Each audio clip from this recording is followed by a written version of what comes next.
Hello, boys and girls. Welcome to another special edition episode of Kilts and Culture with USA Kilts with Mac, me, Rocky, and behind the board over there, Mr. Ian Anderson himself, one of our kilt makers. So today is the all kilt maker episode. So if you guys have specific questions about pleating, kilts, anything like that, today's the day to ask because we got 3 people answering them. You can also ask your normal questions as well. Now, the other special treat. We are still on COVID-19 lockdown. So, as it is almost happy hour-ish somewhere, we're going to do another Scotch tasting. Shocker, I know. Today, we are trying Smokehead. Islay single malt Scotch, distilled and bottled in Scotland. I'm assuming it's from Islay somewhere. Yeah, I saw this in the liquor store, and you cannot pass up a Scotch with a skull on it. It's literally, it called to me. There was some kind of it's in a metal primordial. container, too. Yeah, it's metal container, so it's got to be good. It better be good. It's metal. It's like a Pringles can. It's metal-esque. It's some kind of metal. Oh. Yeah, pretty cool looking marketing stuff. It's got a smoky, coppery kind of, not label, paint on the tin. And this, beautiful little skull. So, gonna throw that down there. Now, I'll pop this open. And yes, it does have a cork. We were joking around like if it didn't have a cork, I was gonna freak out because it should have a cork. So it's in metal. It had foil, metal, and a cork. Yes. Well, they all pretty much have foil, Okay. Except for like the twist off, screw cap kind of thing. All right, and to imbibe this beautiful, it's smoky. It's smoky. I'll say that. Scotch. We have the oft-coveted, highly sought-after USA Kilts, Glencairn glasses. So I'm going to pour these, throw things around. It's just what I do now. Usually I hand things to Eric. That's true. You're like, here, catch. Throw it so it goes out of screen and then back in. I want to do that now. All right, you ready? Yep. Nice. Give me my breath mints back. Meow. You almost hit the mic. No, I'm not throwing it to you. There's too much stuff between us. All right. So, glass number 1. Ian, if you would, come on over and collect and distribute the glasses. Nice, healthy pour. Coraline, this is my 6th or 7th Scotch today. I'm not sure which. So no. Actually, I've had about 4 cups of coffee. Here. These are healthy. There you go. Mr. Mac, I'll have you come collect yours. So I've gone out of screen. Yes. And he's back. And almost back in. Exactly. Yeah, I'll give myself a pour as well. A little bit of water to open it up, as I have been instructed by the Scotch master, Bill Reed.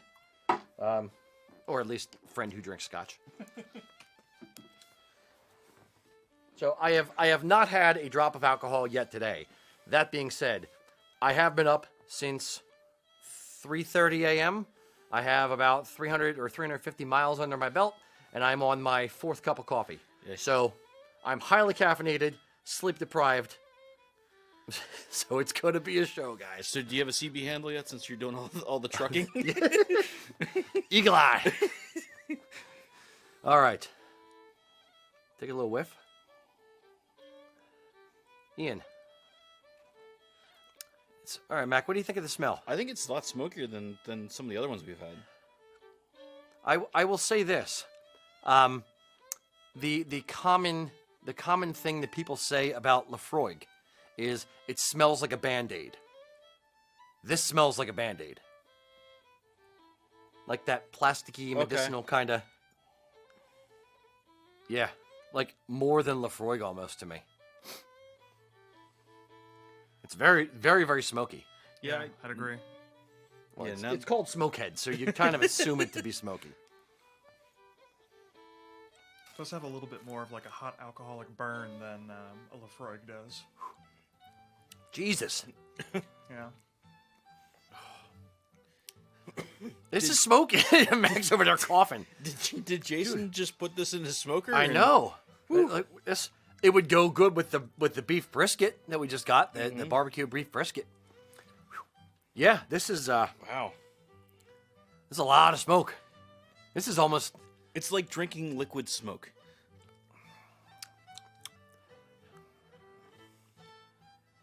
It's like the morning after you've been drinking, and you find that one glass with a cigarette butt in it, and you don't notice it, and you take a drink. It tastes like smoke and ashes. Like it's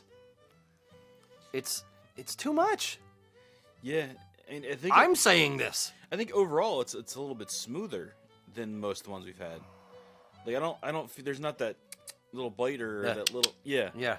It seems very. It's just smoke.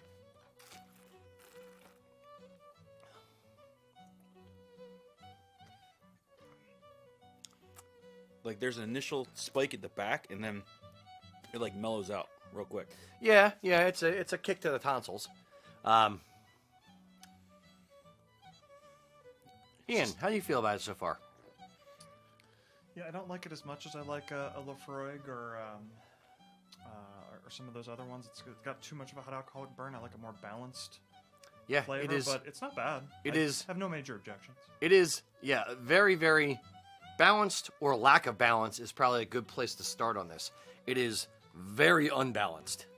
I mean, it is straight smoke and not a lot of like honey. I don't taste anything No. else. There's no honey. There's no chocolate notes. There's no vanilla. You know, there's nothing else. Just the It's note like of smoke. yeah, it's like if you'd like some smoke in your rubbing alcohol, try Smokehead. Yeah. What's So, I would say though that is kind of what you're going for. If you bought this and are upset at how smoky it is, I think that's Yeah. that's a buyer issue, All right, not here- a product here's- issue. Here's the damn their marketing and their beautiful skull. Here's their shtick on the back of the bottle. Intensely rich, yet certainly sweet. Excuse me, subtly. I don't have my glasses on. Smokehead embodies a wild spirit and appeals to those with an appreciation for heavy, earthy peat. With immense smoke and notes of sea salt and spice, it's a vigorous whiskey that stands out from the crowd. Stands out. I get the. I have a little bit of the peat, like the dryness of my mouth would indicate the peat. It's like kind of a. It's. Yeah. Yeah, I don't know. It's not like lingering. The flavor isn't really lingering for me too much. I think just the flavor is just smoke. There's nothing else really. Like the other ones, we've been able to taste hints of other things. This is just flat out. Yeah, like Lefroy and Lagavulin and Ardbeg, all the Isla scotches that I've had are a very balanced. They are balanced some more than others, but it's a very balanced thing. And then there's still a strong peaty, smoky taste to it, but it's balanced with other things, and it's not overpowering. This is. Has anybody else that you've seen, Ian, had this at all? That there any comments on it? A lot of people are asking about what isle it comes from, but I haven't seen anybody specifically comment with their thoughts on this Okay. brand. It's an Isla Scotch, so the island of Isla. It's on the lower left coast of Scotland. It doesn't say anything specific. It's not its own distillery, so it says single malt. So I don't know who does it for them. I don't know enough about. Let's see. Imported by Keeper's Quest Inc. in Chattanooga, Tennessee. It is smokehead.com is their web address. So I guess check that out. Yeah.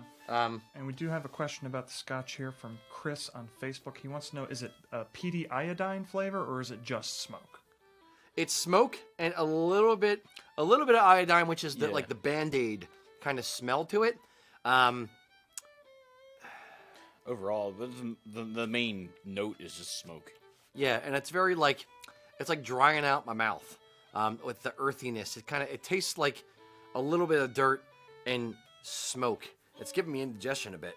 Yeah. Oh man, I'm disappointed. We still got that bottle of Lager. Oh no, the full one's in my office. May need to have a break mid-show and go get something to wash this down with. The little timer up, like me. Yeah. All right. Well, I think we've said all about pretty much all we have to say about this. I think. That's all I've got to say. Yeah, that's all I got to say about that. Jenny, what would you rate this Scotch? Mr. Ian, what would you rate Smokehead? Scale of 1 to 10. Use decimals if you like. Get professional. You got to get in there. Yeah. I would say, like a 3.4. Like, this is something that I like well enough. I'd rather purchase a Lefroy, to be honest. But I probably wouldn't go out of my way to buy this in the future. But I wouldn't turn it down. Let me set this. Here's our scale. 2 or less, you would politely refuse if it were offered to you. 8 or above, you would drive somewhere specifically to get it. Okay. See, I was 7. operating on a 5-point scale here. Okay. No. It's 1 to 10. Yeah, okay. 7 is, it's pretty good. It's above average. 5 is, it's average. You know, that's your basis. Yeah. Now, with that in mind, what would you rate it? I'd go more like 6.1. 6.1. Yeah. Okay. Again, hand it to me. I'd gladly accept it. I'll drink it. I'm not going to go out of my way to purchase it, though. Okay. But, yeah. Interesting. Mac? I think out of all the ones we've tasted, I think this is towards the bottom of my list. I don't think this is the bottom. There's one we had a while ago. I'll give you some cheap scotch that'll be at the bottom. Yeah. So I'm McClellan's. I'm gonna go 4.1. 4.1. Okay.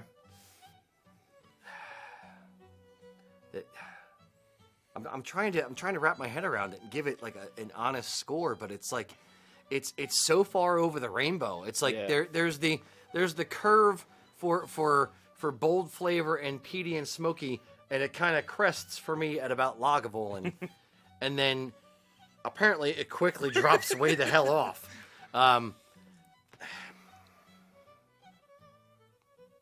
This may come as a shock, and I think my tastes have evolved a little bit in Scotch, because with the Bill Reed Scotch tasting thing we did, I started digging some more subtle ones. 3.8, like it's low. It's too much. It is far too much. I should expect that with a name like Smokehead. I don't quite look like that just yet, but if I drank a whole another 2 or 3 of these, I might. But yeah, it's 3.8. It's wouldn't recommend it. It's too much.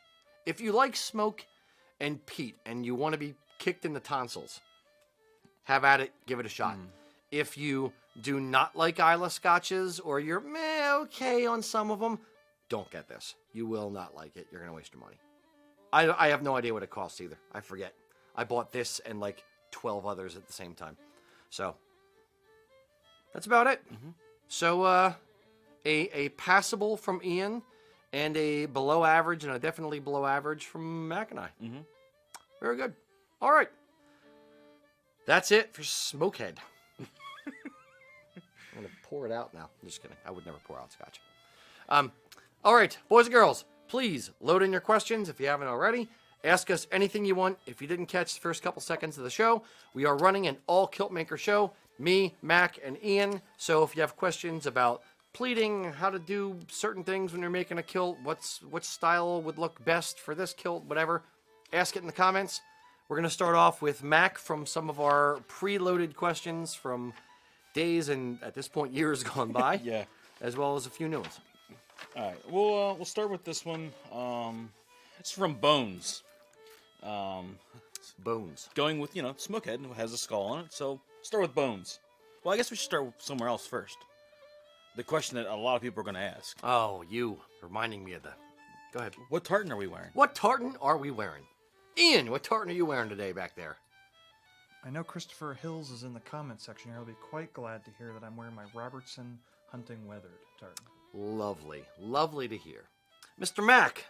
I've got Stewart Hunting Ancient on today. Very nice. Which mill?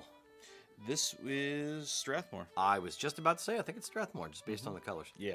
Yeah. I am rocking the Stewart of Appin Red Muted. It is a, yeah, I really like this one. It's one of my wife's family tartans. And, yeah, I dig on it. So, that answers that. Now to Bones. On to Bones and his burning missive. He's wondering, has anyone ever made a kilt from flannel? Has anyone ever made a kilt from flannel? Have they? Yes. Have they done it well? No. The issue with making a kilt from flannel is basically the fibers themselves. The material, flannel, would actually grab itself as it kind of rubs back and forth, so there would not be any proper swing to the kilt, and it just wouldn't really lay right. I would even kind of be concerned about the two aprons, the front apron and the under apron, on top of each other and like pulling weird off to one side or whatever. I mean, even working with flannel for historic garments, the sponginess of it is going to be, you're not going to get a crisp edge on it as you would with some of the other stuff, like with wool or PV. It's gonna cling on, like you said. It's gonna cling onto itself. Cling on To itself. I just heard that as I said it. That was not a Borging answer, Mac. Oh, that's horrible. Too much coffee, I'm telling you. Ian, would you ever make a kilt from flannel? I would not. I think that would be a bit too floppy. What about a pajama kilt? Would you wear a pajama kilt? Does it have ghillie Are you footies? trying to make me angry?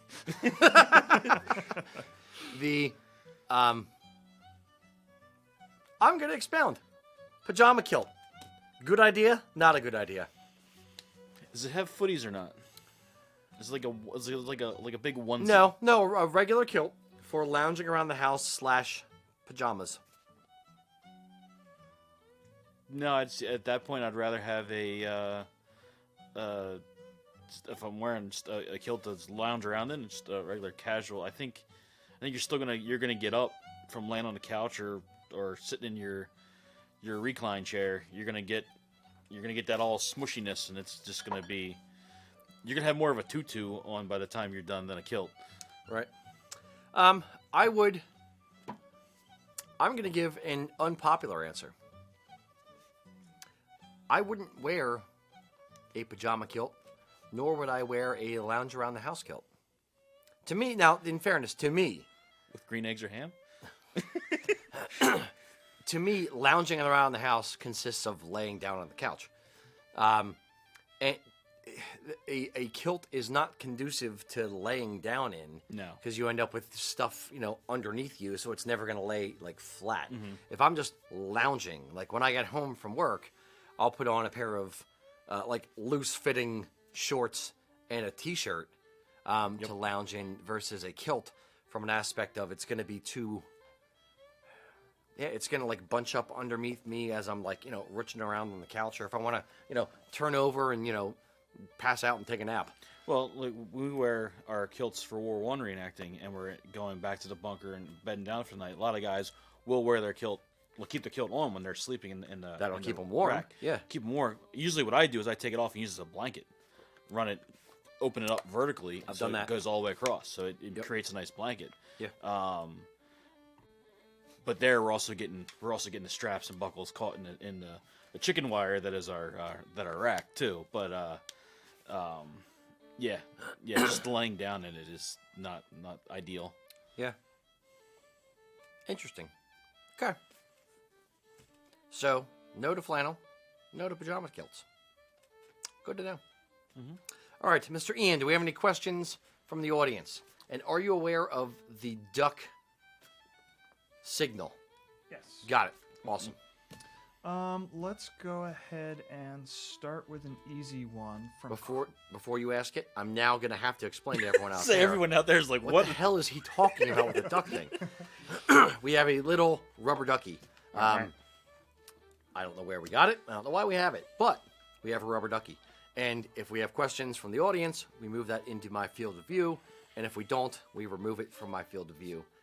That's why I just asked Ian about his rubber ducky. He's the one. He makes bath time lots of fun. Now, the question, Mr. Ian.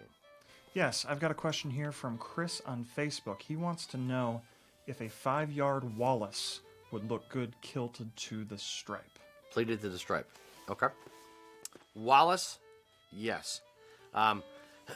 There is a very, very simple trick that I have termed my Christmas tree trick.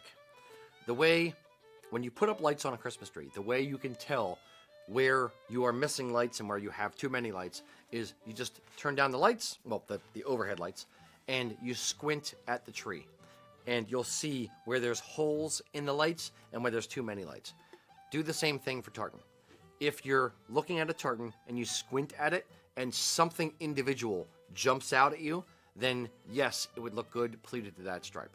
If nothing really jumps out when you're squinting at it, it all kind of either blends in together or it all stands out equally, then I would say it's probably better pleated to the sett. Every kilt will look good pleated to the sett. Not every kilt looks good pleated to the stripe.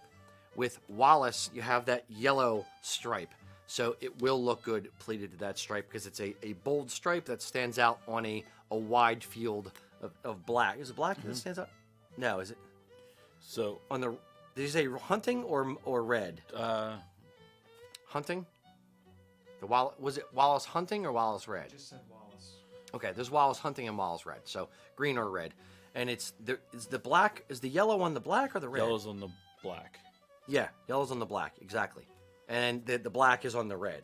Yes. Yeah, got it. So, now that we have that straightened out, yes, it would look great pleated to the yellow stripe because there's a wide section of black on either side of it. So when you're pleating it, you're not like grabbing a little bit of color or a little bit of color on the other side where it ends up disappearing in the tapering up to the hips.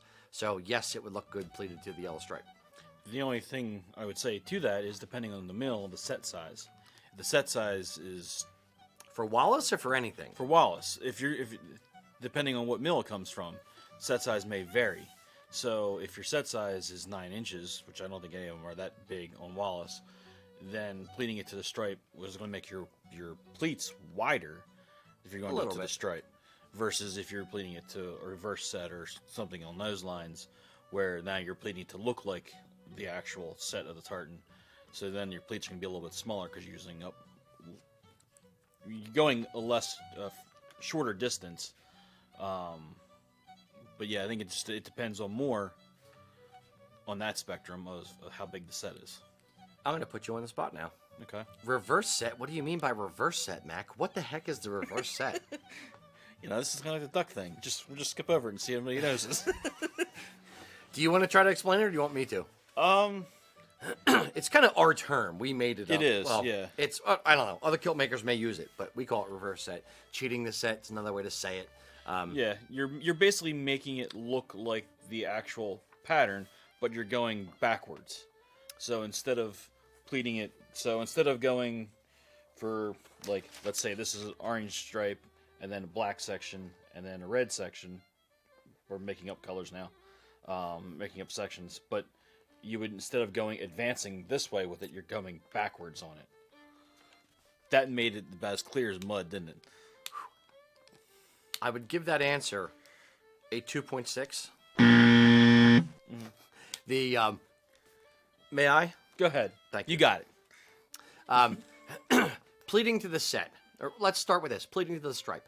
When you pleat a tartan to the stripe, you're taking generally one of the pivots, a bold vertical stripe, and you take that section of fabric and you line it up with that next section of fabric. So it's right next to it. That way you have a stripe running down the center of every single pleat.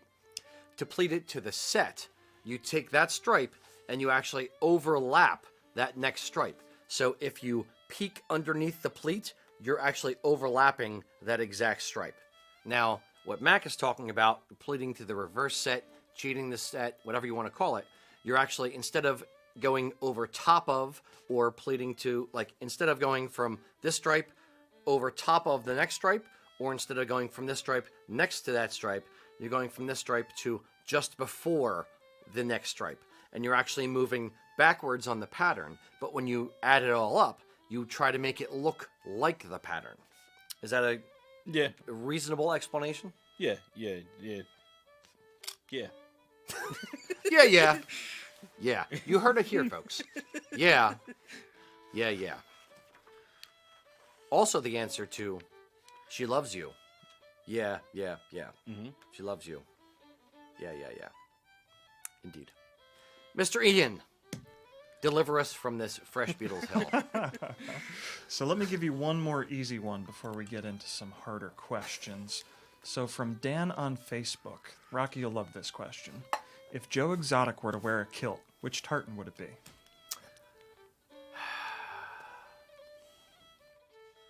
Loud McLeod. Loud McLeod to match that bleach blonde god-awful mullet that man has. I was going to go Barclay. Similar, yes. That's where I went. Yellow and black with a red stripe. Yeah, same thing. Yeah, he'd wear Loud McLeod. He is an attention whore. He would absolutely wear Loud McLeod, and not just a Loud McLeod kilt. I mean, vest on the bias, regulation, doublet. He would go all out, the bee's knees. Tiger sporran? Tiger pelt sporran from one of the tigers he illegally shot. Oh, spoilers! Sorry, spoiler alert. From one of the tigers he shot and got locked up for. There you go. Indeed. Mm-hmm. Not made by USA Kilts. Mr. Mac, give me one of the questions. So we have Bernard asking, if you have to cut a kilt at the bottom in order to shorten it, would you automatically hem it, or is there anything wrong with leaving it as a fringe? Ian, what do you think of this one? Would you cut a kilt on the bottom to hem it, and or leave a fringe on the bottom? It's better not to, but I'm assuming we're talking about a situation where somebody's inherited or otherwise acquired a kilt after the fact. If you were going to, you'd pretty much have to hem it. Leaving a fringed bottom, especially one that is cut, would damage over time, and it wouldn't hold up well to washings and things like that. Okay. I love the little poof of hair that you have on the top as well. That's much better. Thank you. It was just delicious. Mr. Mac. Get him another scotch. Not this one. Yeah, I echo a lot of what Ian's saying there. As far as you don't want to cut it because you're gonna get that fringe it's gonna keep fraying out. Unless you want to do a whip stitch down the whole thing or a blanket stitch down the whole bottom, which then would stand out even more. You'd have to hem it. The only thing then would be my concern would be how long the fell is, because if it's a longer kilt and you're shortening it, that means your fell was longer. So now instead of the pleats ending at a particular spot for you, they may go down longer, and now it may not have the swing that you originally had to begin with. The fell, for those who don't know, is the sewn down upper portion of the kilt. So basically from the waistband to the widest part of your rear end, the sewn down section. What Mac is alluding to is that if you have somebody who is, let's say, 6'5", you're going to have a 9 or 9.5 inch fell. And then if that person passes off the kilt to somebody who is 5'8", they're going to need to hem the kilt because it's going to be too long. The problem is the fell, the distance that it's sewn down, is meant for someone who's taller. Now, when you put it on someone who's shorter, it's going to go down past the widest part of the rear end.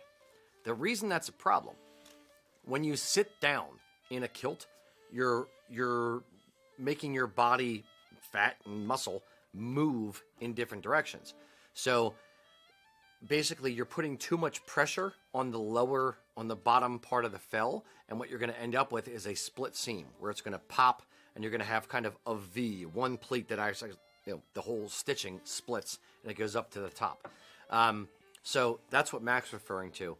Would I ever cut a kilt and hem it from the bottom? No, I would just hem it. A traditional kilt has either a tuck-in selvage or a woven on a dop cross loom, so it's a traditional kilting selvage. So there's no reason to cut it and hem it. If you were gonna just cut it because you didn't know how to hem and it's a cheap kilt and you didn't care about the overlock stitching at the bottom, then fine. But if you're gonna actually hem a kilt, you might as well hem the freaking kilt, not just cut it.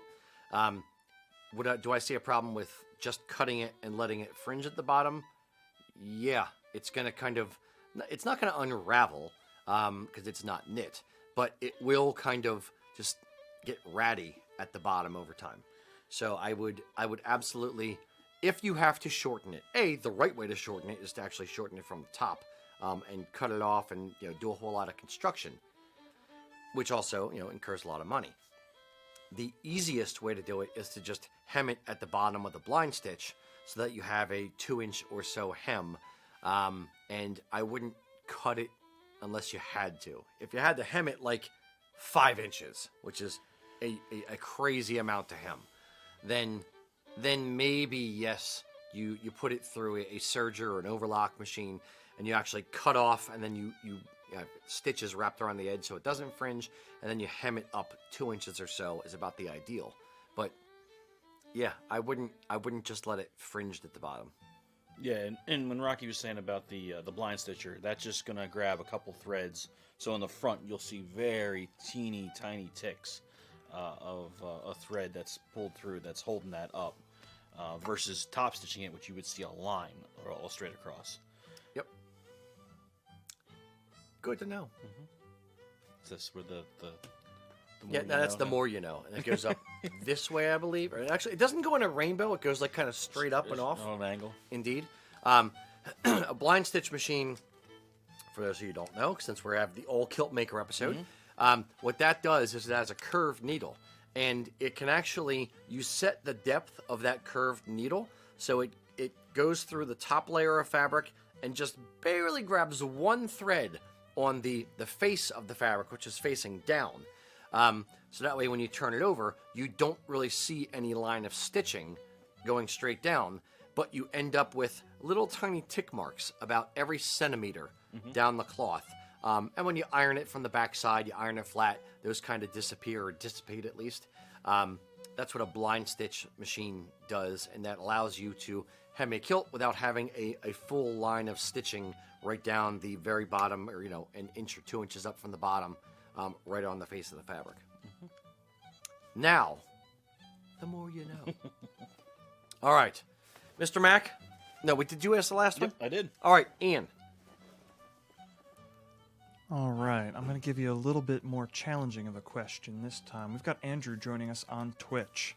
Are there any major differences between the quality of kilts offered by different kilt makers, such as USA Kilts and Kinloch Anderson? Is it merely the difference in name and Royal Warrants? I will say a few things. I'm going to have a little story with this as well. There is a first I'll go to my answer, then I'll give my story. Yes, every kilt maker makes kilts differently. The quality of the kilt is, beauty is in the eye of the beholder. So what you think of as a quality kilt is not what someone else thinks of as a quality kilt.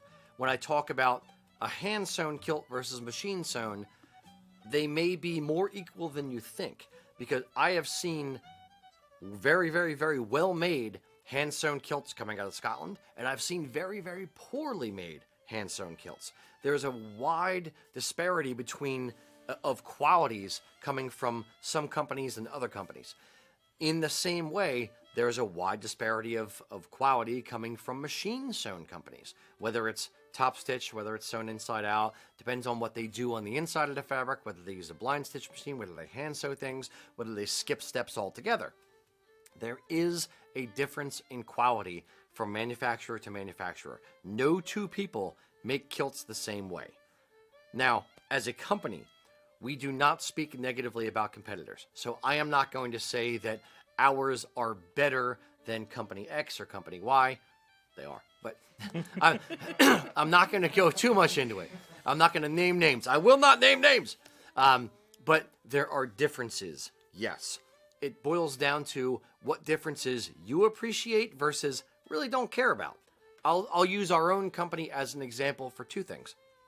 We actually have, in our 8-yard wool kilt, we have a premier 8-yard wool kilt and a top stitched. In the premier, we actually sew the cloth inside out. So we take the good side of the fabric and the good side, put it face to face, pin it a bunch of times right down, sew that line on the bad side of the fabric, and then open it up and make sure all of the horizontal lines running down the fabric, are exactly in alignment. That takes a lot of time. We also came out with what we call our top stitched 8-yard wool kilt, which is we actually sew right on the surface of the fabric. It saves a good amount of time in creating a kilt. Some people do not want to see the stitching and will say, nope, I have to have the premier 8-yard kilt. That's it. I want that one. That's the best one. Other people will say, well, I don't care. You use the same color thread that's in the kilt, so it doesn't really matter. I'm going to save $75, $100, and I'm going to get the top stitch kilt. So it really boils down to you. Do you see the value in kilts made a specific way from a specific manufacturer, or do you think it's close enough? Specifically, now some companies have more of a history, more of a name to them, and in certain cases, there is a certain price tag associated with that. I will use this example. We had a customer come into our store, an existing customer, a friend of ours from down in Philadelphia, and he bought a jacket and vest for a specific event he was going to. And he was talking to me, and he said, yeah, I'm going to buy a sporran from Kinloch Anderson. And I'm not trying to beat up on Kinloch Anderson, so just take this with a grain of salt. So I said, oh, that's awesome. Show me what the sporran looks like. So we pulled it up on their website. I took a look at it and said, oh, that's actually, I can tell by the shape and by the cantle and by the design, that's actually a sporran made by my sporran guy. Do you want me to get that same sporran for you? I think they were charging like $600 or $650 roughly, and I told, because it was a mink sporran, yada yada yada, and I told him from us that same thing would retail for about $450 or so. And he said, no, I would prefer to get my sporran from Kinloch Anderson. He just wanted to have something of his outfit that he didn't buy from us that was made in Scotland and bought in Scotland. And that's fine. And I didn't begrudge him that. And off he went. So he bought the sporran from Kinloch Anderson, and he was very happy with it. Beautiful sporran. When he told us he got the sporran, I said, wonderful. Picked up his jacket, showed us the sporran. Wonderful. Looked lovely. Next day, I called up my sporran maker, and I said, hey, Greg, did you make a sporran in mink with this cantle for Kinloch Anderson around this date? And he said, yeah. And I said, okay. Just wanted to see. So it's, yes, there are certain things that come along with the cachet of a particular name, whether that's Kinloch Anderson, whether that's Brooks Brothers, whether that's Chanel, whatever. There are certain surcharges that you will pay for buying from a particular company. Yes, Kinloch Anderson has the Royal Warrants. Royal Warrants meaning the Queen of England and Prince Charles and a few other members of the royal family have given them the warrant to say, this is where we buy our kilts from. This is where we buy our sporrans from. And they get this Royal Warrant, which means something more over there than it does over here. But yes, there is a certain amount of cachet that comes with that. And do I think they are capitalizing on it? Yeah, to a degree. I'm not trying to speak negatively about competitors. I'm just kind of calling it as I see it. They make beautiful stuff. I have nothing bad to say about their quality of kilts, their quality of accessories that they offer, that kind of stuff. They have a wonderful business. It's a beautiful, like everything I've seen from them looks very, very nice. It's not cheap, but it looks nice. Any thoughts on other kilt makers, Mr. Mac? No, I mean, in this case, there's only so many ways we can make a kilt, and everyone has their own way of doing it. Tricks, tips, Yeah. secrets, yeah. It's kind of like a pair of blue jeans, whether you get from Levi's or Lucky or Banana Republic. The end result is a blue jean. It's just a matter how you get there. All American Clothing Company. There you go. Small plug. Cool company. You gotta put that at the bottom, just a little bit. The Little link. You know. I did the one video of me with the time is what we got with the All American Clothing Company shirt on. Yeah. This isn't meant to be a plug for them. It is, but no, it's a good comparison. Yeah, it's jeans are jeans are jeans. There's slightly different variations from one manufacturer to the next. Do Walmart jeans fit better or worse than a pair of Lucky jeans at $20 versus $120? Is it worth the $100 delta? Like, these are all things that you decide. Yeah. It doesn't have like the pre-done rips in them and the acid stains. You just drag them behind your vehicle, and that'll catch them up. Now, are you wearing them while being drugged behind the vehicle? Well, you got to get them to fit right. Yes, break them in. And perhaps some bones. Mr. Mac. Alrighty, so we have Cameron asking 5-yard versus 8-yard. He's noticed his 5-yard tends to need a bit more pleat maintenance due to ease of wrinkling. Are there different upkeep considerations when it comes to a 5-yard versus 8-yard? I would say politely. I'd say this.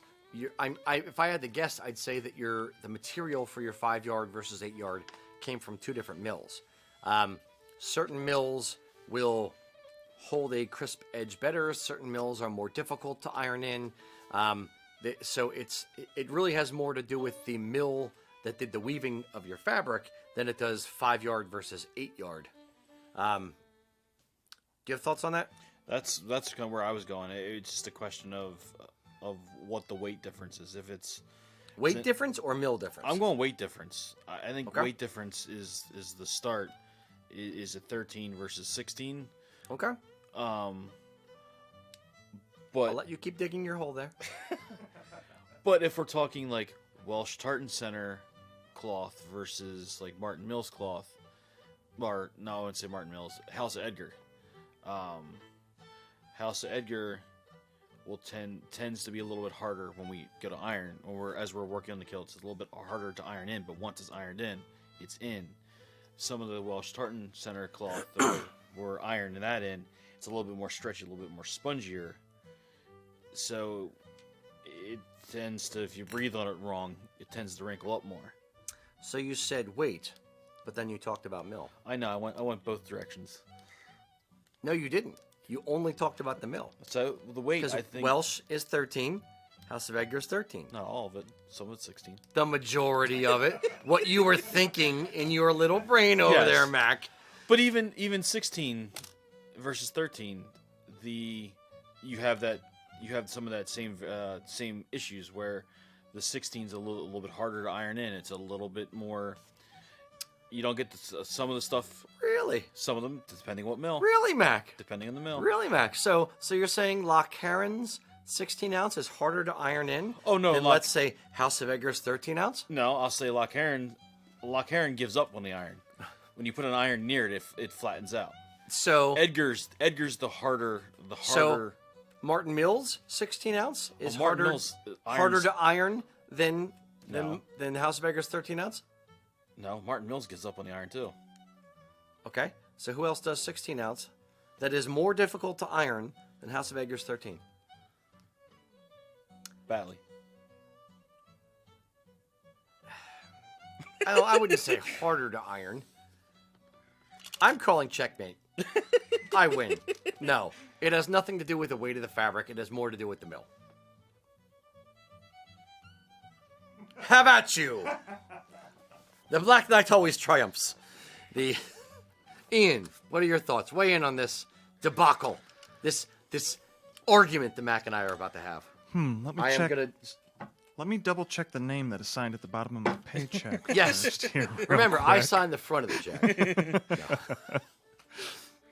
I'm not that much of a jerk. I don't actually say that. That was just a joke. Yeah, So. I do think both are relevant. This the weight matters, the mill matters, but I think the mill matters probably a little bit more. The weight matters depending on the mill. It's a subset. Sure. The mill matters by far the most, and then weight as a secondary thing.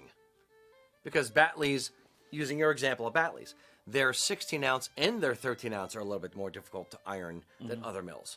House of Edgar, both 13 and 16 ounce are a little bit difficult to iron. Martin Mills, both are a little bit easier to iron. Loch Heron, both are a little bit easier. So it has more to do with the mill to me than the weight, although maybe Batley's 13 ounce is a little bit easier to iron than their 16. Or, and less or rarity, which we don't do too many of them, 16 or 11 ounce. That would be the only other. That would be the only. Yeah. That's a far extreme. That's don't do an 11 ounce kilt. That's just no, not very pretty. No. So, mill matters more because I said so. Mac thinks for some reason that weight has anything to do with it. Oh, weight has a lot. He's allowed to be wrong. Mac is allowed to have his wrong opinion. Love you, Mac. Mm-hmm. All right, Mr. Ian. Next question. Before we move on to the next question, I wanted to share a comment from somebody named Lucas on Facebook. He says, I find all my kilts difficult to iron. Because he doesn't know what an iron is. Yes. So, for a question, though, let's go with a question from Daryl on Facebook. He wants to know, is there an inside and an outside in PV cloth? Yes. There is an inside and an outside in PV cloth. The outside, the right side of PV cloth is going to be the part that's actually facing away from the kilt that we make if you're just buying fabric. You can tell by, if you're looking at the bottom edge of the fabric, the twill lines are going to run to the up and to the left. If you're looking at the edge of the fabric, up and to the left. That is the correct side of the fabric. That is the side of the fabric that's actually coated with the Teflon coating on it. Yeah, all fabric is going to have a right side and wrong side. The face is always, when you're going to a bolt, majority of the time the face, the front, is usually rolled to the inside. That way it keeps it Protected. Yeah, it keeps it protected the whole entire time. So no matter what, majority of all material is going to have a right and wrong side. Yeah, and the only reason that it's considered right and wrong, because it's woven, so you're going to see the same pattern on both sides. Frankly, it really doesn't matter. If your kilt is made backwards, then it's not really going to matter. The only time it matters is when they are darning the fabric. When they actually weave the fabric, when a string ends in the middle of a run, they have to actually tie a little knot and tie it to the next piece of yarn to continue weaving there. They're going to pull all of those knots up so that the face of the fabric is down. They're going to pull them all to one side, one side of the fabric. And that way it's consistent. So from one side is good, the other side, there may be little tiny, knot flaws. K-N-O-T, not N-O-T. Knot flaws on one side. That being said, it really doesn't matter. And the other thing I'll say is this.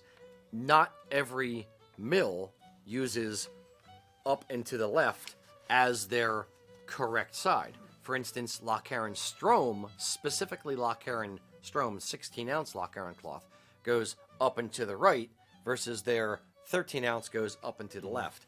So I don't know why that's... I've always wondered that myself. Yeah, me too.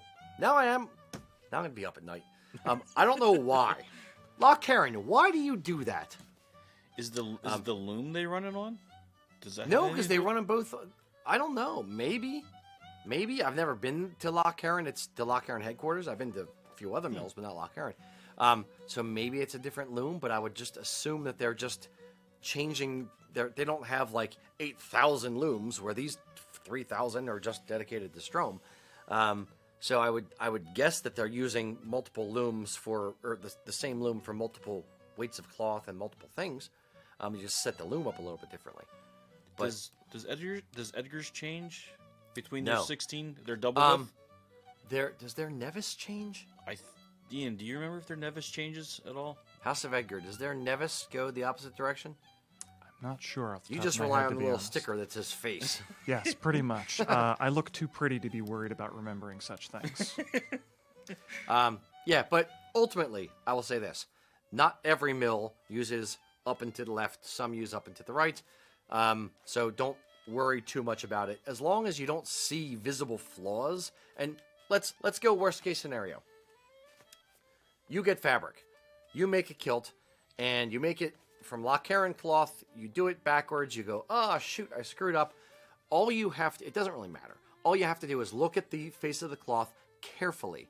And in all the different pleats that you've sewn in and the front apron of the kilt, look for little tiny knots that it would be on the surface of the fabric. If you find one, take a seam ripper or take a pin and just gently poke at that knot until you can get it to work through to the other side of the cloth. Then turn it over, take your fingers, and kind of just pull at it gently just to make sure that it's on the back side of the cloth.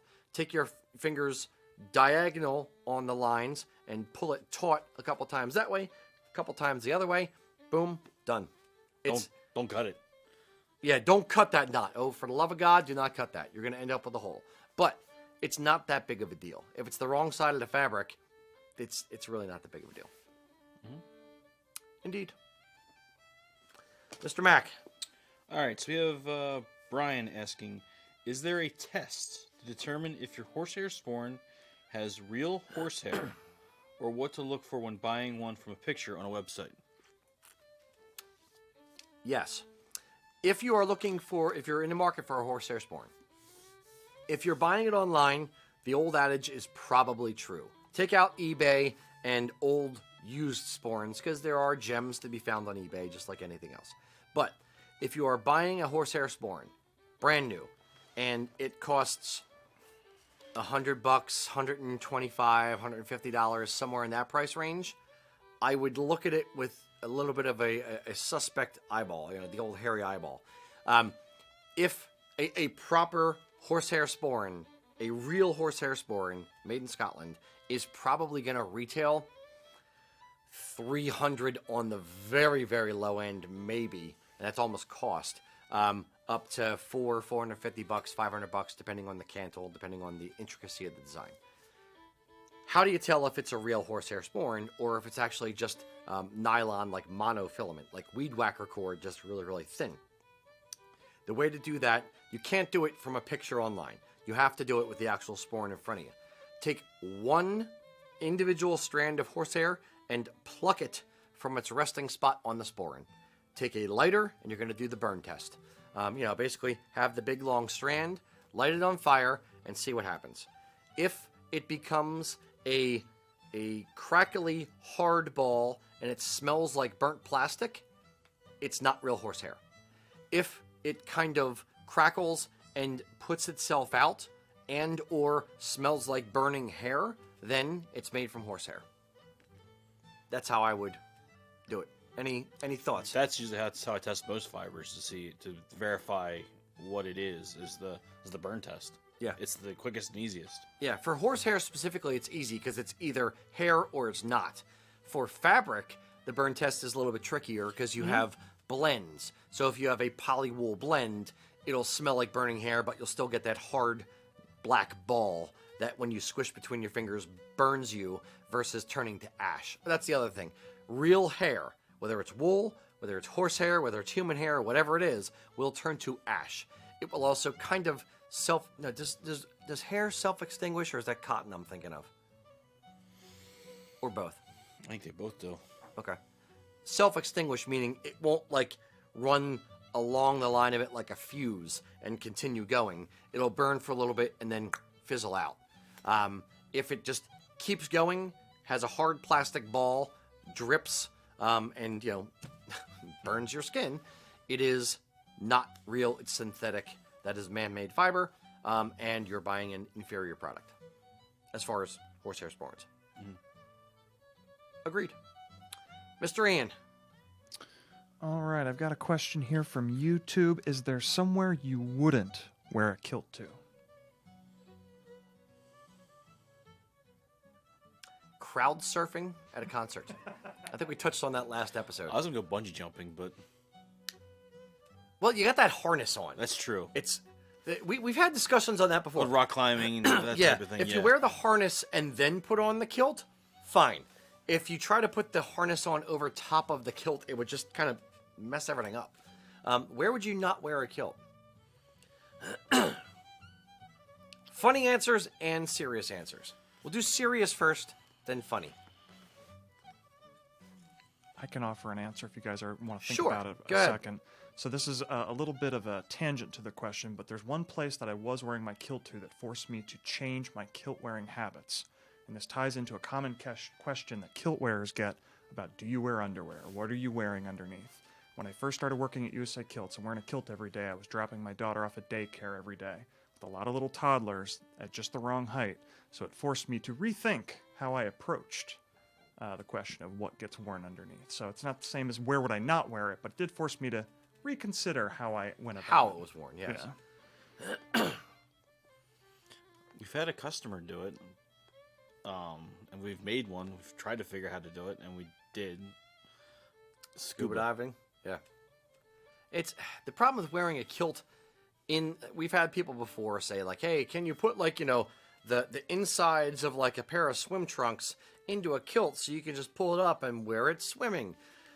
The problem is with the fabric billowing out like that, it's going to float until it gets wet. So if you tried to wear a kilt swimming, it's just kind of float on top, and then you're less, exposed underneath. So scuba diving, if you're like fully submerged underwater, fine. Did Ron wear a wetsuit underneath it? I think he did. Yeah, I'm pretty sure he did. it's a bit awkward either way. Yeah. Swimming, no. Where else would I not wear the kilt? If it was going to be like crazy windy. If I was, I'd wear it almost anywhere. I'd wear it, to Dorney Park or like a Six Flags Great Adventure kind of thing. Our one kilt maker, Ron, he wore his in a parade, and going down through Philadelphia, and you get the wind blowing up through there. He was, through the streets. Yeah, doing the old Marilyn Monroe, trying to. Yeah, it can get awkward. I'd say if there's a lot of wind, if there's a lot of little kids, if you're going to be sitting. Here's another one that you don't often think about. If you're going to be sitting on a couch, like a low couch, where your knees kind of angle up, that could be a bit more exposure than you're looking for. I would say I would not wear it to a wedding if I was specifically asked not to wear it. If the bride, or if the bride or groom or whoever said, "Look, I don't want you to wear it. It's going to distract from the rest of the festivities. It's going to distract from the bride. Please don't wear it." I wouldn't wear it. I wouldn't put up too much of a fuss about it. Some people would say, "Well, then if you won't accept me in my kilt, you won't accept me," and there is something to that. It also depends on how close I am to them.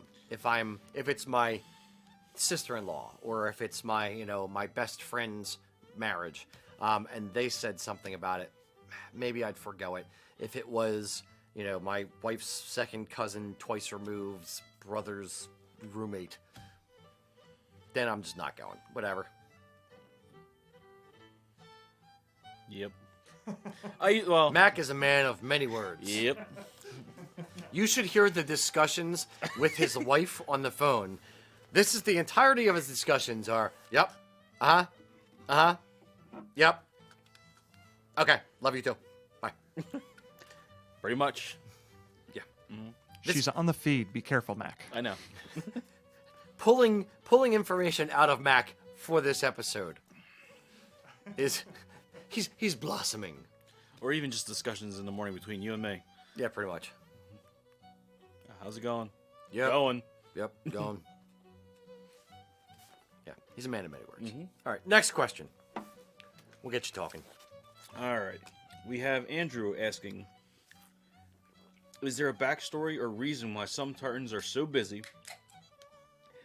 Also, does the tightness of the pattern make it difficult for a kilt maker in terms of pleating? His last name's MacAlister. So... Yeah, MacAlister is a pretty busy tartan. Is there a backstory to tartans that are busy? Not really, not necessarily. There some individual tartans may have a backstory to them, but there's no rhyme or reason. It's not like the more colors, the more changeovers, the busier it is, the wealthier the person there's nothing like that. That's all bunk. The busiest tartan I can think of is the Weaver's Nightmare, Ogilvy. Oh. Ogilvy, I guess it's just regular Ogilvy. It's not the hunting; it's the regular Ogilvy. Yeah. Where there's there's 897 different changeovers in the set. It's a ridiculously complicated tartan. But there's no reason to it other than the person that designed it liked it for whatever reason. It's not my taste necessarily, but they liked it. They just hate weavers. They hate the weavers. Exactly. Now, is it more difficult or less difficult to make a kilt from a busy tartan? Yes. Depends on the set size, and it depends on how busy. The main problem is when you're pleating up the back of a kilt, you want to have on each individual pleat, the ideal is to have a single thing centered on the pleat, or a pair of things, like two stripes side by side, centered on the pleat. And when it's a lot of little stripes all side by side, when you are tapering each individual pleat, you may grab like a little bit of red, let's say, on the bottom of this pleat, but by the time you taper it to the top, you lose those 2 or 3 threads of red because you've had to taper it in. And then what happens is you end up with red spikes going up, individual pleats on the back of the kilt. If it's pleated to the set, if it's pleated to the stripe, you'll end up with, a ton of spikes going up there. Yeah, and the only other time that type of thing happens is someone's a really big hip to waist Waist to hip difference. ratio, yeah. Yeah, if it's their, if that's large, then usually you see that type of thing going on. Like if it's a 34-inch waist, which is kind of small, and 46-inch hips, so there's like a 12-inch difference, then there's a lot more taper in each individual pleat versus a guy who's like 40, 42, 40 waist, 42 hips, where there's not a whole lot of taper to any pleat. Yeah, there's a Ross that we're working on over there somewhere. That we have that same exact scenario where some of the red has to spike out. It's just because of the waist size and the hip size on it. But yeah, going to the busyness of it, it's just the how did he have that worded again? Is there a reason why there's a busyness or not a busyness? No, I mean other than just the annoy weavers. Just looks. Yeah, there isn't. I guess business is also in the eye of the beholder in certain cases. There's things that I think. The what's in the eye of the the busyness of it. Like some people will say, like clerk or clergy is really busy, but when you compare that to an Ogilvy or to a MacAlister, it's not that busy. Yeah. Yeah. So there's a balance. Yeah. Like there's a balance between Rob Roy check, which is Buffalo check, which is literally just like the checkerboard. It's black and red squares, versus Ogilvy. There is a balance to be struck between those two extremes. You want to have, in my estimation, you want to have two main fields with a strong pivot, and you want it to be, interesting and a little bit complex, but not crazy that it gets too busy and you don't really see a full pattern within it. Like Ogilvy, it just kind of, at some point it all just ends up blending together. Whereas like Wallace or Roberts or Rob Roy McGregor, it's just very, very simple. There's really not much to it at all. It's almost too plain for my taste. I'm gonna go with at the end of that as well. Again, man of many words. All right, Mr. Ian. All right, let's go to a question from Logan on YouTube. He wants to know, why do some clans have multiple tartans, and how do they get them? Is there a single right tartan? No, there's no single right tartan. Clans get multiple tartans because either their clan chief has said, yes, this is our dress tartan and this is our hunting tartan, or people have just designed different ones and it's kind of, through want and usage, become the acceptable thing. For instance, Stewart. You have Stewart hunting, you have Stewart black, Stewart red, Stewart dress, and then there's like some fashion ones like Stewart navy and stuff like that, Stewart camel. But there's most of those are official, and then you also have, with Stewart specifically, Stewart of Appin, Stewart of Ardshiel, Stewart of Atholl. There are different Stewarts from different areas of Scotland, so those can have other different tartans associated with a Stewart from a specific region. Now, in other instances, like Mackay, well, I guess there's a couple different Mackays. That's a bad one. Gun has one tartan, the gun tartan. So there's no variations on it outside of, modern muted weathered ancient, which is the color palette, not the tartan. So there's no rhyme or reason why one has multiple or one only has one. It's just, it is what it is. Because either no one has officially given it the Hanukkah Donukkah, the blessing of, yes, this is an official Stewart tartan, as is that, as is that, as is that. Maybe, Clan Gun only has one, because their clan chief only did that. Or maybe they don't have a clan chief to accept any other ones. So there's no real reason. You can design your own tartan. You can design a tartan for your own family. It may be registered as a personal tartan versus a clan tartan, but there's nothing stopping anyone from designing new tartans now. Yeah, and I think we've touched on this on another show. We talked about the Stewarts, the Appin? No, the Polish guys. Sobieski Stewarts. Yeah, I always screw up that name, so I figured you got it. The Polish Stewarts guys. Yeah. With their creation of stuff and how there's just variants, and it also seems like the more prevalent the name, the more variations there are. Yeah. I would agree with that. Well, yes and no, because there are some names like MacDonald, Stewart, Campbell. Yes, there are. Well, no, Campbell. There's Campbell dress, and then there's Campbell of Argyle, Campbell of Corner. Yeah. So there are different districts that Campbells are in. And Robertson has a couple, but like Gun is a pretty big name. Like we get a lot of customers with, for the Gun tartan, and there's only one for that. I'm trying to think of any others that have specifically one, and it's a reasonable sized name. And then there are others like Thompson, where it's not that big of a clan name, but there's several different Thompson tartans. So to some degree, I think you're right. My gut is saying you're right, in that it kind of has to do with how big the clan is, but on other levels, it doesn't.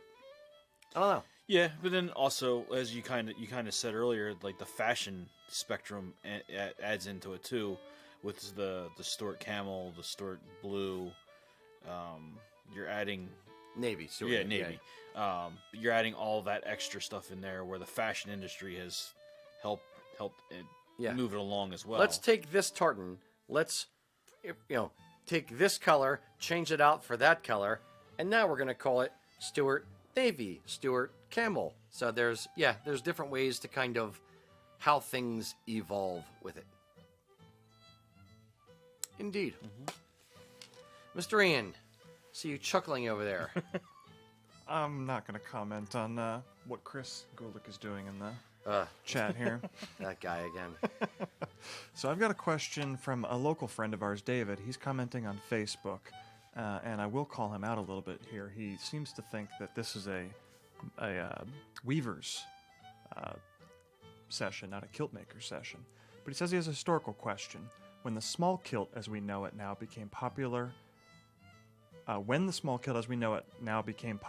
was woolen wool or worsted wool the more common fabric for making the kilts, and is there an advantage to one over the other? Mac, you know much more about history than I do, and or fabric. So I am going to 100% to defer to that guy. And if he doesn't know the answer, we'll just cut this out of the episode. It's fine. Worsted wool, or what was the other one? He said woolen wool. Like the finish in the hand of fabric has evolved over time. Yeah. Like the finishing treatments of fabric. Like wool fabric that we're making kilts from today is vastly different from like the 1980s. Like when I get someone who's like, hey, this fabric was in a trunk for 40 years. Can you make a kilt from it? It feels different. Yeah. Like the hand is different. Let's say now, today, I would say worsted wool. But as you said, everything's changed over time.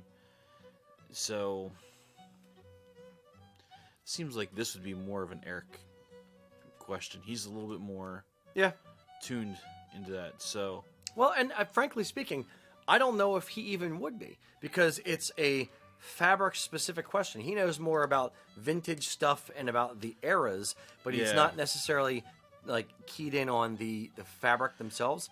I will say this. There are, believe it or not, there are things that we don't know. Don't tell my wife. She thinks I know everything. No, she doesn't. And that's one of the things that we try to do on the show is, if we don't know an answer, we're not just going to BS you. We're going to say, we don't know that one.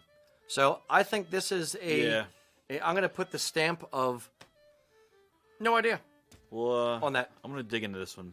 Yeah. Is the wool, even the woolen stuff, that's more like from my research and stuff, things that I do, it's more in the lines of jackets and small clothes and those types of things versus... Yeah. I'm not sure how the actual kilt fabric evolved over time. Yeah, that's the other way. You know much more about the jackets and historical, jackets and pants and that kind of thing through reenacting. But as far as the kilt fabric itself, I'm not sure. Yeah, that and I'll have to dig into. I'll do some digging on that one. I'm going to give you a firm no effing idea. Mr. Ian, ask me another question I might actually know an answer to.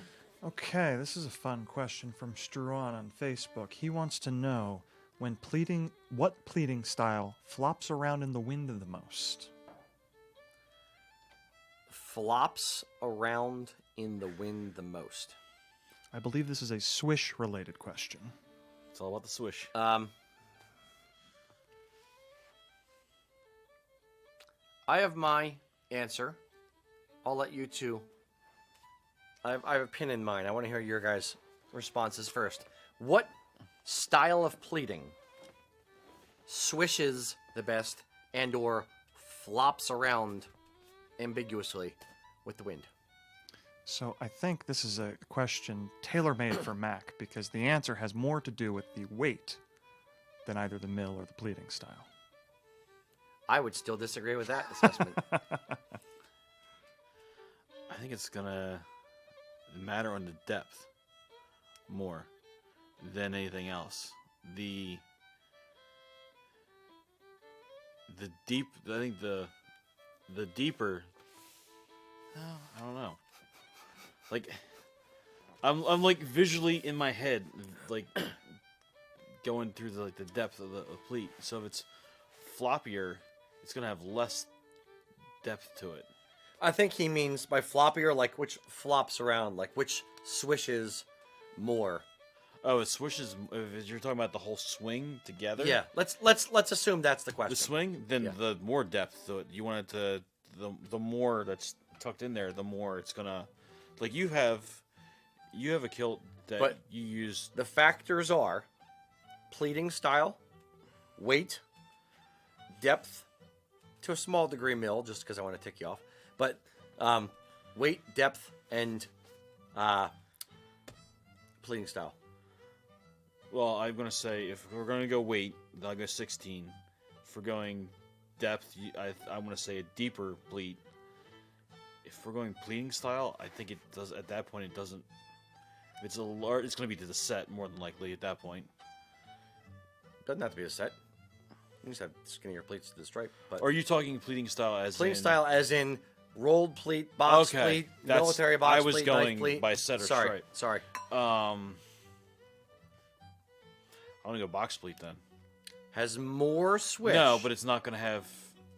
I'm reverting back to my other thought. I'm gonna box you into a corner on this. If you disagree with me, I will box you into a corner and make you fight your way out.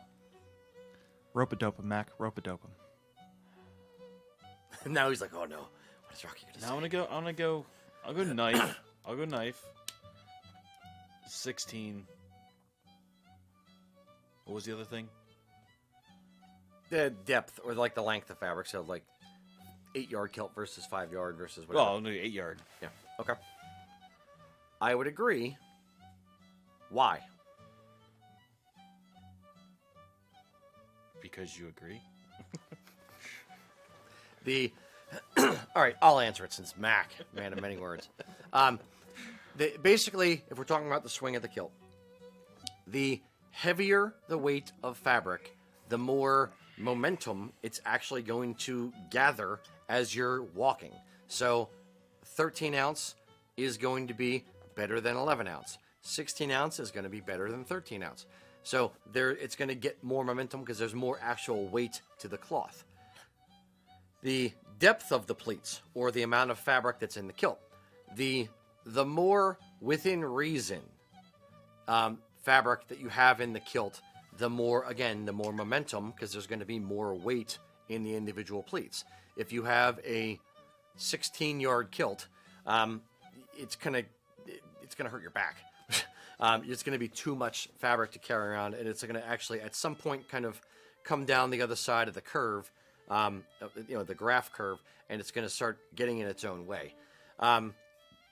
So an 8-yard kilt, in my mind, is pretty much the ideal for the amount of cloth.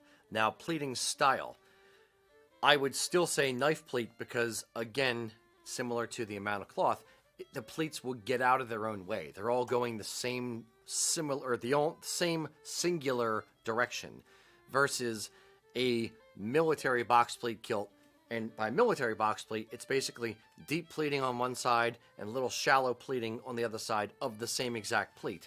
So if you're looking down the pleat, it's kind of like an extended Z, and it goes like real deep in one side. A regular box pleat, like a 4-yard box pleat kilt, is a Z shape of equal distance of each side. So like 2-inch face to the pleat, 2-inch or 1-inch depth at that point. That will not have a lot of swing because the pleats are going both directions. Same thing with the military box pleat, because the pleats are going both directions. They gather too much on themselves. They get in their own way. The advantage to those is if you're spinning either direction, the pleats will open up. Yeah. Versus spinning one direction and not opening up the other way nearly as much. But we're talking now about spinning, not about walking. So, yes, for those reasons, knife pleat, 16-ounce, 8-yard kilt will give you the ideal amount of swing, or a 9-yard kilt if your hips are over 47. Would you agree with my insightful, extensive synopsis there, Mr. Mac? I'll give it a seal of approval. Ka-chunk. Coraline. Mac seal of approval, graphic, insert here. There's a lot of graphics you get added in this one. Oh, absolutely. I love coming up with new things to make her job more difficult. It is part of why I like doing this. All right. Was that you or was that Ian? That was Ian. Okay. Mr. Mac, next question. Alrighty. This will be a fun one. Mountain Wolf is asking, What would be the single most vomit-inducing outfit someone could wear on purpose to make a kilt outfit enthusiast head explode? So basically The worst outfit imaginable. A real nightmare tartan outfit. Okay. All right. Let's start from the bottom up. Worst shoe choice. The toe shoes. Toe shoes? Toe shoes. I'm going toe shoes on this one. I'm going Birkenstocks. I knew where you were going to go with this. It's least favorite option for kilt. Okay, so we'll start with Birkenstocks. Next level up, socks. Well, if you're gonna wear those, you gotta wear socks with your Birkenstocks. What color? What style of socks? And we're gonna go. If I think your answer is better, I will let you trump my answer, and we're gonna build the outfit. I'm going white socks with the stripes. Tube socks. Yep. Yep. Tube socks. Okay. Flashes. They've got to be different than what you're wearing. Different tartan flashes from what you're wearing. Okay. And I would say this: one on the inside, one on the outside. So they're both the same direction. Split. No. Oh, Like, you're talking one on the inside of each. One yes. flag on each side. One Okay. flag on each side of the Yep. leg. That'd be horrible. Skin do. You can't really screw up a skin do. It's a skin do. Or is it on the inside of the leg? Okay, hold on. Not a skin do, because you don't have a skin do. Okay. Butter knife. Okay. Butter knife as a skin do. Mm-hmm. Now, kilt. What kilt? Well, how do they phrase it? Now, whole outfit. We're going bottom whole up. outfit, Keep okay. going. Kilt. What tartan? Ooh, tartan. What fabric? What? I already have the answer. I'm not even going tartan. I'm going. No. We're going tartan. Give me tartan. Give me fabric. Okay. We're building the outfit, Mac. Well, then we're gonna go. It's right here. We're gonna go flannel. Flannel. We're gonna do flannel, and whatever Joanne's special is that day. Like it has to have the gold, like the gold thread in it too. Okay. We're gonna let Ian be the tiebreaker on this. Mine was going to be the acrylic Pakistani version of the Isle of Skye tartan. The bright sky where they use the neon colors. When it's been in Limerick Power Plant for a while. Yeah, it glows in the dark. Ian, what do you think? Joanne's flannel random fabric or the bright sky tartan? How are we building this? Mac could have had this one had he gone with more of a pattern thing. He seemed to be sticking to flannel, which is at least close to tartan. If he had some weird like dinosaur pattern or something, he could have won this one. Nah, I gotta go I'm with. gonna keep it traditional. He had to keep this tartan. is a horrid Yeah, traditional outfit, Ian. But I'm gonna have to agree with you, Rocky. We're gonna go with the. Okay, so we got the bright sky. Yeah. Kilt pin. Grandma's brooch. Grandma's brooch, worn high and at an angle. Oh yeah. Okay. On the left side of the Stay kilt. on the opposite side. Yep. Yes. Mm-hmm. All right. Sporran. Either wife's old purse or fanny pack. Ooh. See, I was gonna go just like cheap, horrible dress sporran worn with like a belt buckle and stuff. You may beat me with the wife's purse thing. I've seen that once at a festival. Yep. And, ooh. All right, we're gonna go wife's purse. Got it. Belt. The webbing belt. Now, how big of a wife's purse? Are we talking like a little handbag, dainty, like clutch, or are we talking like oversized luggage? Let's keep it dainty-ish. I was thinking like sequin-y. Sequins. Yeah. Got it. Sequin clutch with like gold chain. Yo, yeah. Of course. Okay.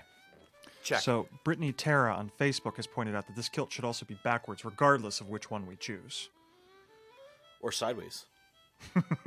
Sideways. I like that. Outside the box thinking from a man Mac over there. Sideways.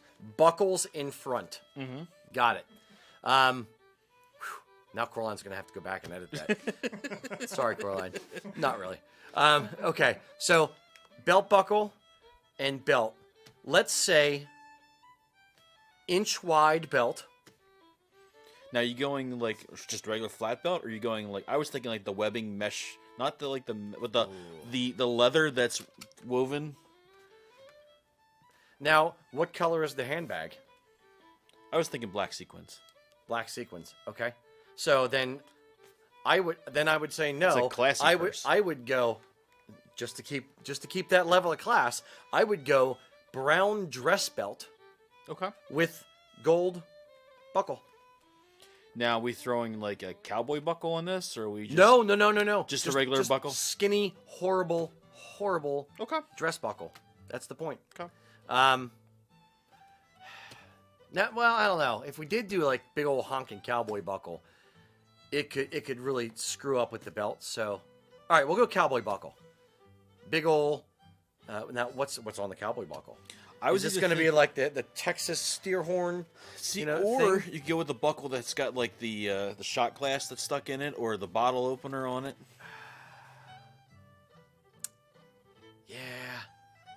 Yeah, I could be a bro and do that. Yeah, like the bottle opener buckle. Mm-hmm. Yeah, okay. All right, we'll do that. Shirt. I'm torn between Hawaiian shirt or tie-dye shirt. Oh, wow! You went there. Wow. I'm pushing the cards forward on that one. Oh, you beat me on either of those.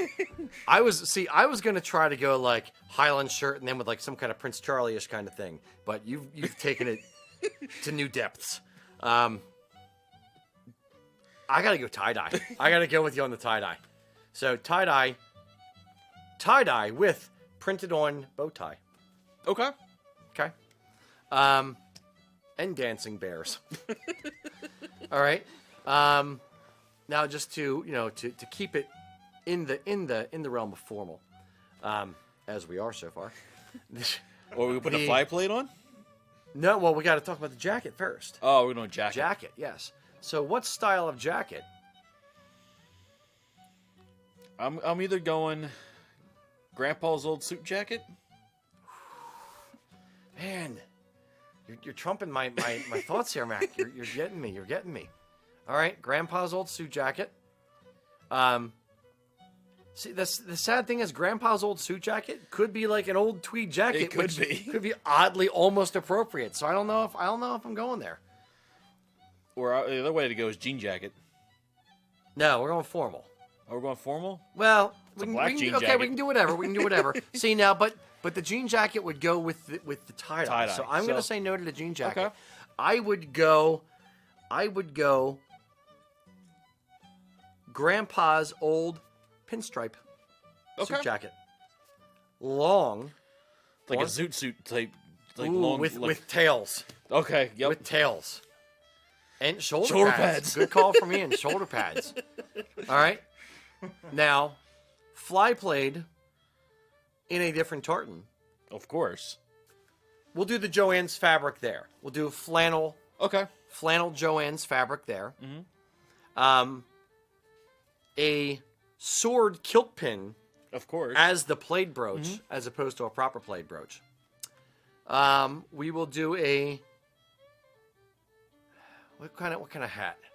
That's where I was heading there. Before you go to the head, I'd say instead of a fly plate, go sash, just to especially annoy a kilt maker. Why choose? Why not sash and fly plate? Now, is the sash a cummerbund on top of this? We can go cummerbund. If you want to do cummerbund, we can do cummerbund. I'm not going to. Let's leave off the whole rat's nest of stolen valor, like fake medals or whatever. We'll put that to the side. So I don't want to get into that. So we'll say yes, sash, tartan, of course. Again, not matching kilt. Fly blade, sword kilt pin, jacket was pinstripe, hat. So we're down to hat. You can do this a few different ways. Yeah. You could really go a few different ways. And we could do cowboy hat. This seems too obvious though. Yeah, it does. It feels obvious. I was gonna say like a different tartan Balmoral, but it starts to get like it's so avant-garde. It's almost like an art piece. So I want to go like horrible. We could do like a pork pie hat.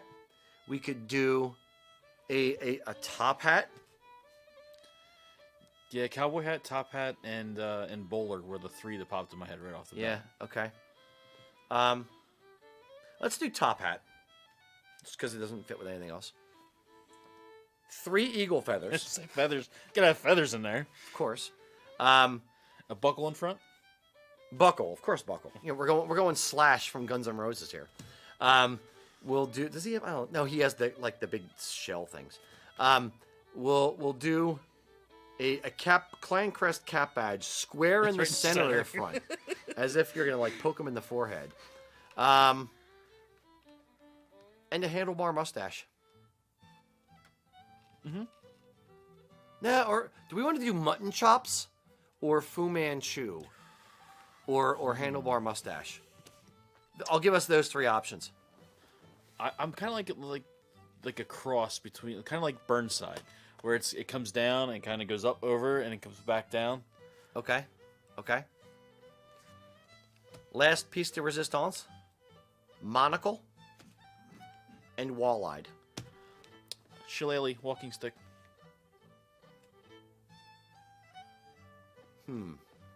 Shillelagh. Is that where you're going with the walking stick? You're not.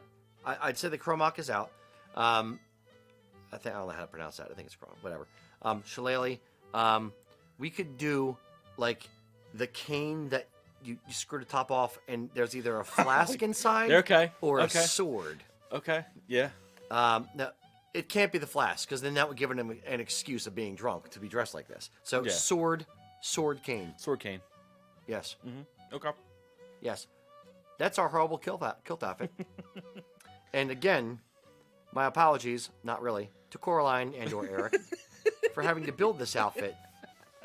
Good luck sourcing all those photos. So now are they going to take like a graphic of like you standing there, kind of No, like it shouldn't be me. I don't want to look like this. like a okay, we'll use Lucas then. So we just have a graphic of like Lucas. So it's like one of those paper, like the paper dolls where you just bloop bloop bloop bloop and just kind of build it up from there. Yeah, it's like pop-up video, but you know, build the outfit. USA Kilt's Horrible Outfit Builder 101. Yes. New feature for the website?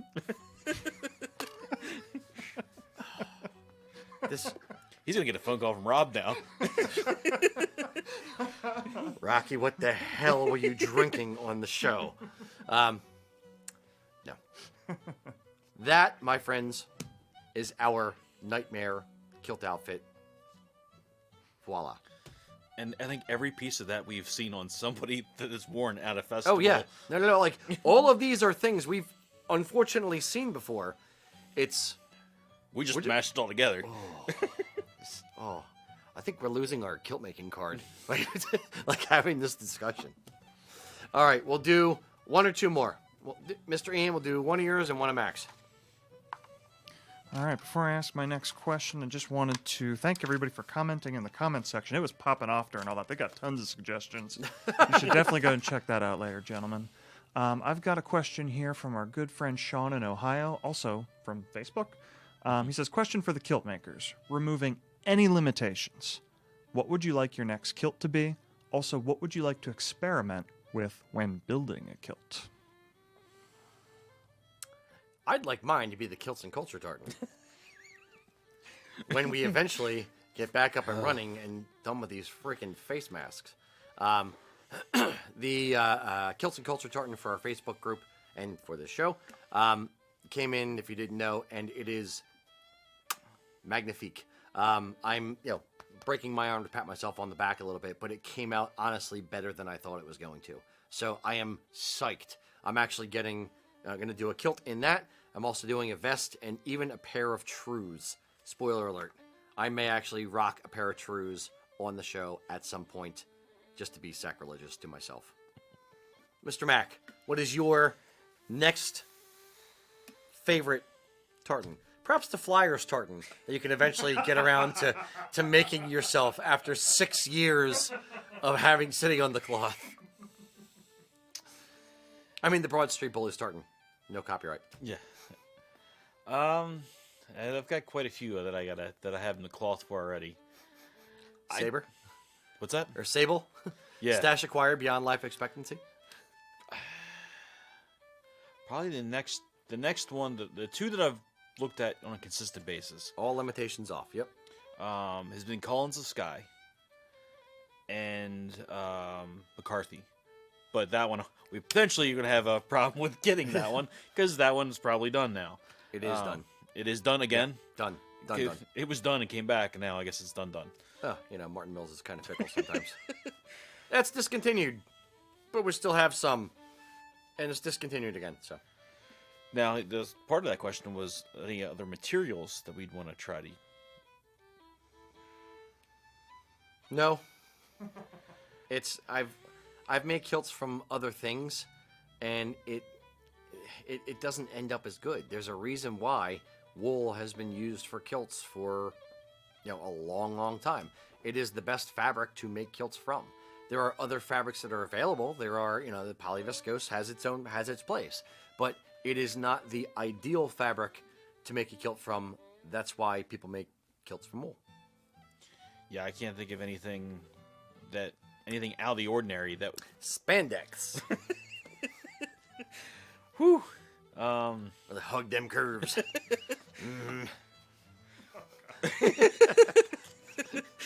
And we've now lost Ian. No, other materials, I think that's it. There's nothing else really that I would want to try. No. Ian, do you have any kilt fabrics you would like to try at some point, sometime? No, I'm pretty content to stick to woolen PV. Sean does point out that he doesn't mean just materials or any little thing that you do to adjust, just to try or experiment. In terms of the tartans, though, going back to that first part of the question, I'm very much looking forward to my Kilts and Culture tartan. That's I do quite like weathered tartans, but Manx is on my short list. Also, there's a Culloden muted that I quite like. It's got like a mustard and burgundy kind of color palette. Culloden? Yeah. Okay. Nice. I definitely don't want denim or lace or fur, as some of our commenters are suggesting. You wouldn't have to... Now, in fairness, if you wore a lace kilt, you wouldn't have to answer the question. No. It would kind of be obvious. You also probably, couldn't go certain places in a lace kilt. Along the same lines of fishnet. Now we have to go back to the other thing about worst kilt outfit ever. Oh, this is... no. Stop it. Make it stop. Damn you, Sean. Stop these things. Okay. Done. I'm done with that one. Mr. Mac, last question. Alrighty. We'll go with Steve Sanders' question here. Which tartan produces your favorite cloth to work with? Which tartan mill produces your favorite cloth to work with? Okay, so let's set the ground rules. Ian, ground rules. Mac, any mill, anyone if any weight of fabric, what mill produces the best cloth? So we have Batley's, Dogleash, House of Edgar, Loch Carron, Strathmore, Martin Mills. We'll limit it to the ones that we actually get cloth from. Favorite cloth? That's such a difficult question to answer because some of them do certain things a little better than others, and I could answer this question differently at different times. I like the hand feel of Strathmore's the best. I don't actually own any from them, though, just because I think their tartan choices and their color choices aren't my favorite. And color choice and uniqueness of tartan really draw me, as I suggested with my previous mentions. I would say House of Edgar 13-ounce cloth. They tend to have tartans I find myself more interested in as a rule. Okay. How do you like making kilts from that cloth? Forgetting the tartan itself, yes. Just the construction of the kilt. How do you feel about... And that's where I'd go to Strathmore first.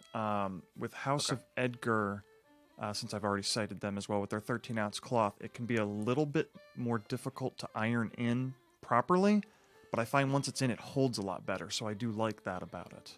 There's less maintenance on Yeah. it. Yeah. Yeah. Okay. Mr. Mac. Mine, I kind of agree with Ian that there's a couple different ways I go with this. I could go by color, or I could go by the actual working with the cloth. And I look at what I have already. A lot of what I have already is either from Martin Mills or House Edgar. That's more, I'm assuming, because of the colors and because of the tartan choice. Yeah. More than anything. So I think probably the one I like to work with out of the two the most is Martin Mills. I think the ironing in, the handle, the feel just is overall, that's majority of what I have. Let's say majority, it's about half. That's where I'm going to go. And even the two tartans that I'd named as the next possible two are both Martin Mills cloth, is what I'm thinking in my head. So you have a bias. Yeah. Yeah. But as far as the color palette, I love House Edgar's color palette the best. Including ancients? I was leaning towards muted in that aspect. House of Edgar, for those who don't know, all of the mills, Mac has on an ancient tartan kilt right now.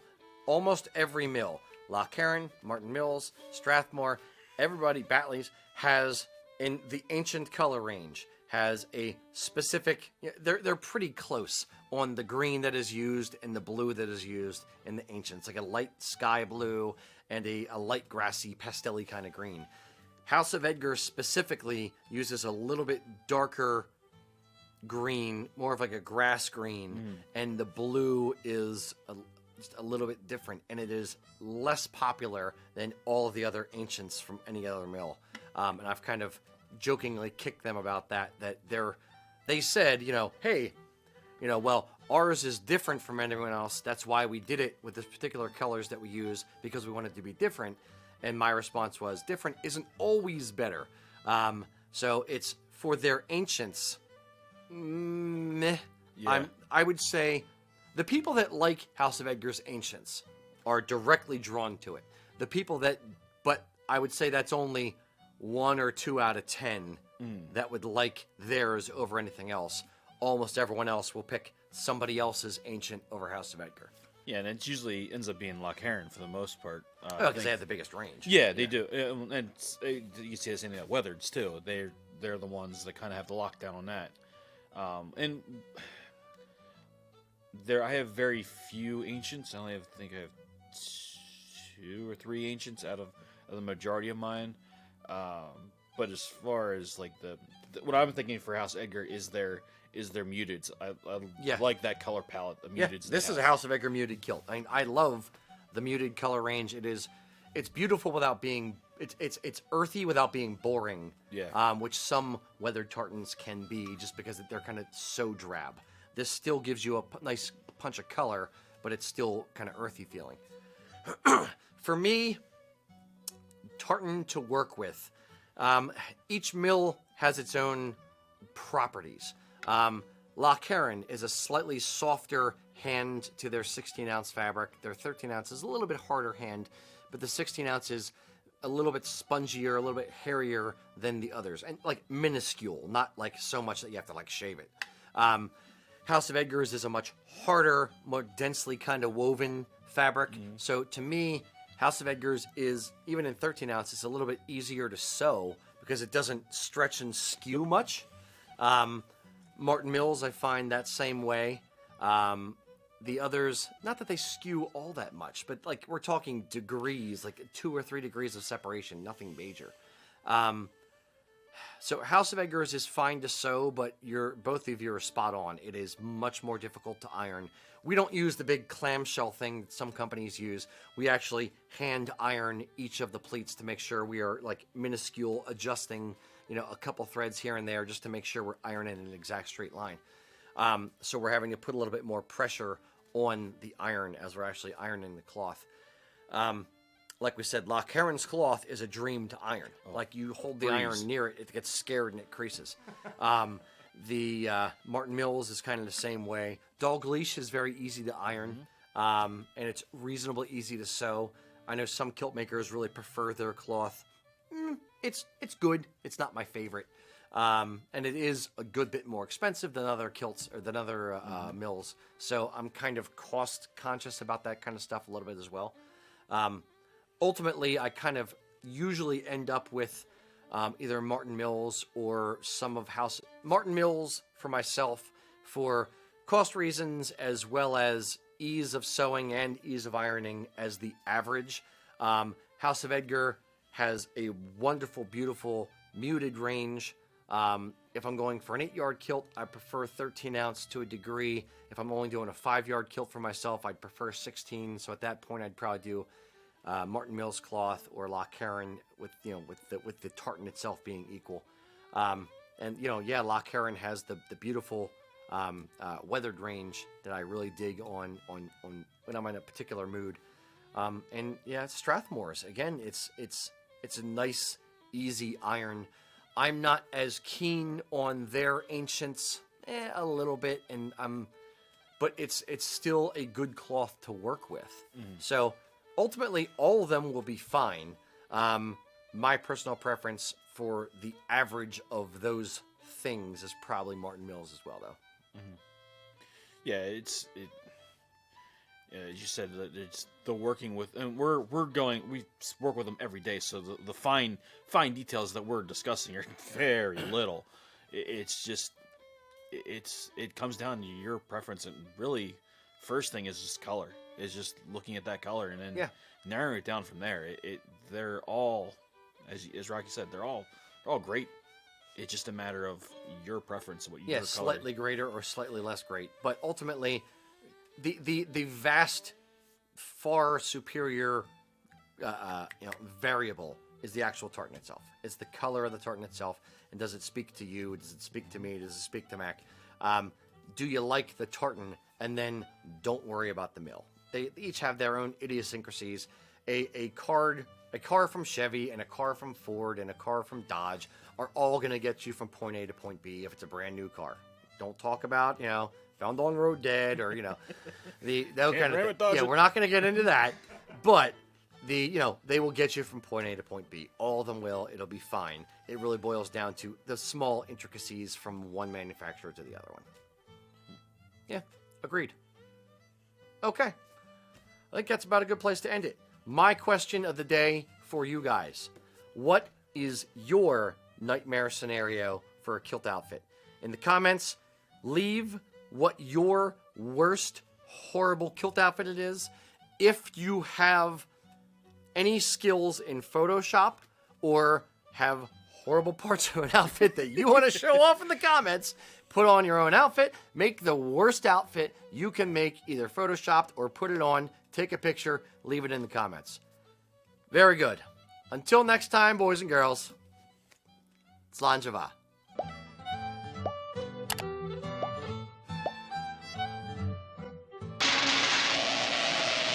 Life! Life, do you hear me? Give my creation life!